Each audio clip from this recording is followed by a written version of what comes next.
बिस्मिल्लाहिर्रहमानिर्रहीम। अस्सलाम वालेकुम नाजरीन, आज की वीडियो में शोहर का दिल जीतने के 10 मुअस्सिर तरीके आपको बताएंगे और हमारी बहनें इस वीडियो को ज़रूर गौर से देखें और हमारे भाई इस वीडियो को अपनी बीवियों के साथ शेयर ज़रूर कर दें। अगर हर बीवी इन बातों पर अमल करेगी तो यकीनन उम्मीद है कि वो अपने शोहर का दिल जीतने में कामयाब हो जाएगी। नंबर 1, घर वालों से शोहर की बुराई ना करें। अक्सर खवातीन जब अपने घर वालों से मिलती हैं तो अपने शोहर की बुराइयां करती हैं। ये बातें उनके शोहर के लिए शर्मिंदगी का बायस बनती हैं। ऐसी बातें ना सिर्फ इज़्दिवाजी जिंदगी में तलखियां पैदा करती हैं बल्कि पीठ पीछे बुराइयां करना गुनाह भी है। इन बातों को शोहर पसंद भी नहीं करता। अगर आपको अपने शोहर से कोई मसला है तो दूसरों से कहने के बजाय बराह रास्त अपने शोहर से बात करें। नंबर 2, शोहर की तारीफें करें। किसी को अपने शोहर की बुराई ना करने दें। अगर ऐसा हो तो आगे बढ़कर उसका दिफा करें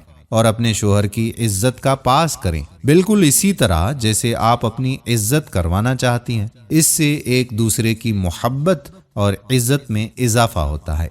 नंबर 3, उसके लिए अच्छी चीजें पकाएं। शोहर को ये बात बहुत अच्छी लगती है कि बीवी कोई चीज खास उसके लिए बनाए। जब वो अपने काम से वापस आए तो उसके लिए उसकी पसंद की चीज बनाए जिसे देखकर वो खुश हो जाए। नंबर 4, खुशी का इजहार करें। वो आपके लिए जो कुछ भी करता है उस पर खुशी का इजहार करें और शुक्रिया अदा करें। उसकी कोशिशों को मानें और इस तरह आपस की मोहब्बत में इजाफा होगा। नंबर 5, शोहर की पसंद को अहमियत दें। ऐसे काम करें जो उसे पसंद हो। हर चीज में शोहर की पसंद का ख्याल रखें। उससे ना सिर्फ मोहब्बत बढ़ेगी बल्कि उसे भी एहसास होगा कि आप उसकी पसंद को अहमियत देती हैं। नंबर 6, घर चलाने में उसकी मदद करें। पैसे के लिए हर वक्त हाय हाय करना या कमी की शिकायत करने से शोहर को लगता है कि वो आपकी जरूरत पूरी नहीं कर पा रहा। घर का निजाम चलाने में उसकी मदद करें।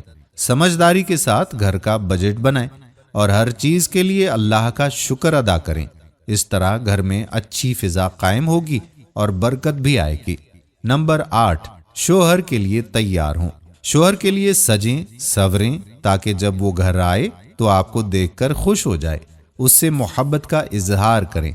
इस तरह वो आपको ज्यादा चाहेगा और खुश करने की कोशिश करेगा, क्योंकि इस्लाम भी हमें यही सबक सिखाता है।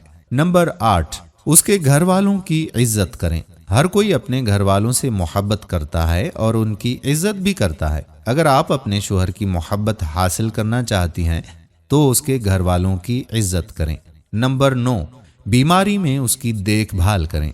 मर्द जब बीमार होता है तो वो बिल्कुल बच्चों की तरह हो जाता है। उसकी तरफ तवज्जो दीजिए और बिल्कुल बच्चों की तरह ही उसका ख्याल रखिए। इस तरह वो बहुत जल्द सेहतयाब होगा। नंबर 10, अपने झगड़ों को छुपाएं। शोहर से अपनी लड़ाई झगड़ों को दूसरों पर जाहिर ना करें। अगर बच्चे आपके दरमियान इख्तिलाफात देखेंगे तो उनके दिल में बाप की इज्जत कम हो जाएगी और खुद को गैर महफूज महसूस करेंगे।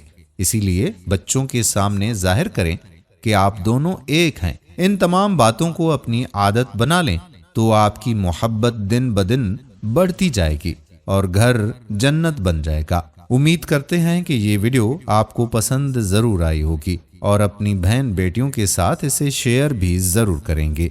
आने वाली वीडियो तक अपने मेजबान कादिर बख्श कल्होड़ो को इजाजत दीजिए। अल्लाह हाफिज।